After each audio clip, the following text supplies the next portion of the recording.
कहानी मुख्तार अंसारी के आपराधिक गुरुओं की। गुरु दक्षिणा में मांग ली थी एक दबंग व्यक्ति की लाश। गंगा किनारे बसे उत्तर प्रदेश के गाजीपुर जिले को लाहौरी काशी के भी नाम से जाना जाता है। वाराणसी से करीब 70 किलोमीटर दूर गाजीपुर के युवाओं में सेना की भर्ती को लेकर गजब का दीवानापन रहता है। यहाँ गहमर गांव के लिए अलग से सेना भर्ती निकाली जाती है। बहरहाल गाजीपुर का हर युवा वतन परस्ती की कसम नहीं खाता। कुछ ऐसे भी हैं जिन्होंने यहाँ रहकर गुनाहों की अलग दुनिया बनाई और बसाई। तमाम हत्याकांड के जरिए अपराध की उस दुनिया को आबाद रखा। इसी गाजीपुर के एक माफिया का नाम था मुख्तार अंसारी। लेकिन आज हम आपको मुख्तार अंसारी की कहानी नहीं बताएंगे, बल्कि उस शख्स की ज़िंदगी के राज खोलेंगे जिसने मुख्तार अंसारी को माफिया बनाया, सरेआम कत्ल करना सिखाया और गुनाहों की सीढ़ी पर कई पायदान चढ़ने में उसकी मदद की। गाजीपुर जिला तमाम माफियाओं की जन्मस्थली और उनके तमाम कांड का सबसे पुख्ता गवाह भी है। इस जिले का सैदपुर थाना जो दुर्दांत अपराधियों के लिए इतिहास से भरा पड़ा है।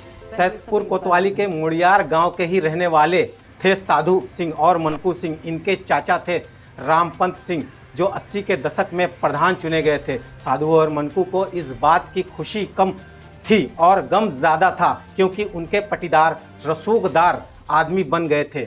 बहरहाल में राय बिरादरी का प्रभावशाली जनसंख्या ठीक ठाक है। पिता के बदले की आग दिल में सुलगाए घूम रहे मुख्तार अंसारी साधु और मनकू से मदद मांगी। तब तक साधु और मनकू अपने पटीदार रामपंत और उनके तीनों बेटों की हत्या करके बतौर दबंग स्थापित हो चुके थे। दोनों मुख्तार की पीठ पर हाथ रख दिया, लिहाजा सच्चिदानंद राय की हत्या हो गई। साधु और मनकू ने मुख्तार के पिता का बदला लेने में मदद की, जिसके बाद मुख्तार उन्हें अपना आपराधिक गुरु मानने लगा। अब वक्त आ गया था गुरु दक्षिणा देने का। साधु और मनकू ने मुख्तार के सामने एक ऐसा प्रस्ताव रखा जिससे पूरे पूर्वांचल में सबसे खौफनाक आपराधिक इतिहास की नींव तैयार कर दी। साधु और मनकू ने मुख्तार से गुरु दक्षिणा में मांगी रणधीर सिंह की लाश। मेदिनीपुर के छात्रपाल सिंह और रणजीत सिंह भाई थे। दोनों भाई क्षेत्र में दबंग छवि के थे, लिहाजा साधु और मनकू को ये बात अखर रही थी। वो सैदपुर समेत गाजीपुर में सबसे बड़े दबंग के तौर पर स्थापित होना चाहते थे। रणधीर सिंह साधु और मनकू की आंखों में खटकने लगे। वर्चस्व की जंग में कुर्बानी का वक्त आ गया था। साधु और मनकू ने एक दिन मुख्तार को बुलाया और उससे कहा कि रणधीर सिंह की हत्या कर दो। एक बार तो मुख्तार भी ये सुनकर हिल गए, लेकिन आपराधिक गुरुओं ने पहली बार कोई काम कहा था, लिहाजा मुख्तार इनकार नहीं कर सके। रणधीर सिंह की हत्या के लिए मुख्तार ने जो तरीका अपनाया वो आपने फिल्मों में ही देखा होगा। लोग बताते हैं कि मुख्तार अंसारी ने रणधीर सिंह की हत्या करने के लिए सिंह के घर के सामने रहने वाले रामू मल्लाह से दोस्ती की। वही रामू मल्लाह जो आगे बाद में मुख्तार का शार्प शूटर बन गया। रामू मल्लाह के घर की बाहरी दीवार पर ने अंदर से बाहर तक एक सुराख किया। ठीक ऐसा ही सुराख रणधीर सिंह के घर में भी करवाया। अब तो रामू मल्लाह के घर वाले सुराख से सीधे रणधीर सिंह के आंगन में देखा जा सकता था। एक दिन रणधीर सिंह अपने आंगन में घूम रहा था। सटीक निशानेबाज मुख्तार ने निशाना लगाकर एक ही गोली में चलाई और रणधीर सिंह को मार डाला। जल्दी इलाके में ये खबर फैल गई कि रणधीर सिंह की हत्या किसने की और कहां से की और किसके कहने पर की। यानी अब मुख्तार और उसके गुरुओं का गुरु साधु सिंह गाजीपुर और से वाराणसी तक जमने लगा। साधु और मनकू के करीबी बंसी पांचू के घर भी ब्रजेश के पिता की हत्या रणधीर सिंह की हत्या के बाद गाजीपुर, मऊ, आजमगढ़, वाराणसी तक मुख्तार, साधु और मनकू के खौफ की चर्चा होने लगी। लेकिन वाराणसी में इस हत्याकांड को लेकर एक अलग ही कहानी चल रही थी।